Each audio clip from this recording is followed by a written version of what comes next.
Hey, today I'm going to show you how to make my Better Believe It brine. I was not really ever a firm believer in brine until I tried it. The basic brine recipe is a gallon of water to a cup of salt.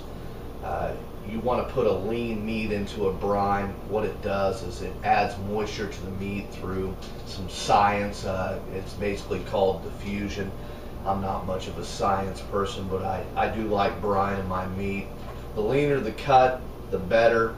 Most brines are good in poultry, pork loins, and wild game. I've even went so far as to put it in a Boston butt. I really actually enjoy it. A good rule of thumb on a turkey is a pound and a half, or an hour and a half per pound on the turkey, and then maybe like on your smaller game, about a pound or so an hour.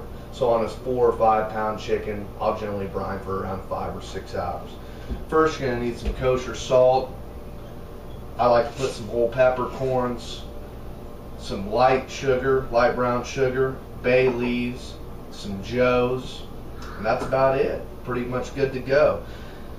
What I like to do is I put about half of a gallon, or about a quart to half of apple juice in a pan. And what I'm going to do is I'm going to use this, I'm going to heat it up, and this will give me a chance to dissolve my salt, and then I can put the rest into a pan.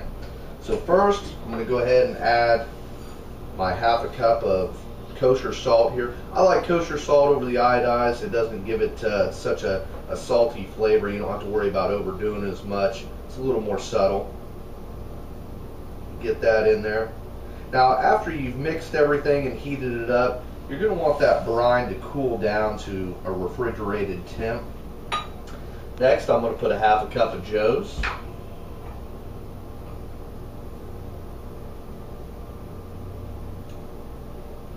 This has got the little bit of extras that'll give it a little bit more bite. And next, I like to offset the salt with a little bit of sugar. And I prefer the brown sugar. You can use standard sugar, if you'd like.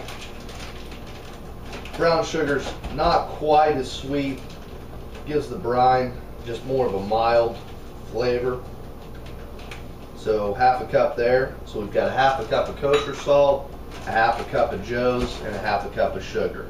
Now what I also like to do occasionally, or you can pretty much add whatever you want, I'll throw in a couple of bay leaves just for a little bit of flavor. Crush them up. And I also like to put in some peppercorns. Alright, that's basically it. Next, all you're going to do is you're going to heat it up. And while you're heating it up, go ahead and stir it. You can bring this to a nice rolling boil if you want.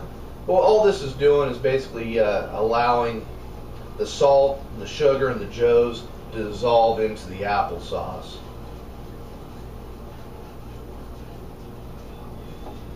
Once that's done, simply dump it into your larger container. Add the rest of your apple juice. Again, I use a gallon. You can buy the cheapest. Don't go all out. It's not really necessary. You dump that in. You're going to place your meat into your pan full of brine here. After it's cooled down to a refrigerated temperature, around 40 degrees is pretty good. If you need to, you can always add some ice. I recommend letting it sit in the refrigerator for about an hour or two before you add the meat. Put your meat in there, you're going to fully submerge it, and then it's just a matter of letting it set until it's time for the smoker. Other than that, the brine is pretty much easy. I do recommend it. There's nothing better in this world, in my opinion, than a brined smoked turkey on Thanksgiving. Give it a shot. Don't take my word for it. Try it out, and I think you'll like it.